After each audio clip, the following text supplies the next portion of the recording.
नमस्कार मित्र मंडळी, हा सर्वात जास्त शेअर झाला पाहिजे हा व्हिडिओचा हा मुद्दा एकच, शेतकऱ्याचं नुकसान भरपाई।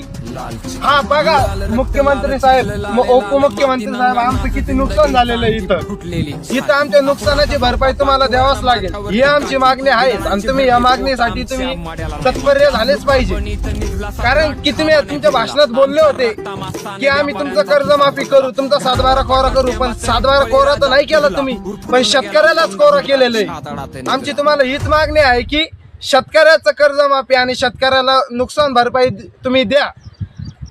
अजितदादा पवार साहेब, आमची तुम्हाला हेच म्हणणं आहे, तुम्ही 70,000 कोटीचा घोटाळा केलेला आहे, पण त्याच्यातून 10,000 कोटी तरी शेतकऱ्याला वाटप करावे तुम्ही। आमची तुम्हाला हीच मागणी, शेवट मनापासून ही मागणी तुम्हाला, कारण की शेतकऱ्याच्या पिकाची नुकसान अशी झालेली की शेतकऱ्याची दिवाळी सुद्धा होऊ शकत नाही। हे बघा ते तिकडे जा का, तिकडचं शेत तुम्ही अजितदादा पवार साहेब, तुम्ही तुमच्या भाषणात बोलले होते शेतकऱ्याचा आम्ही 7/12 करू, कोरा नाही केला कोरा तर आम्ही पवाराची अवलाद नाही। आता सांगा तुम्ही कोणाची आहे।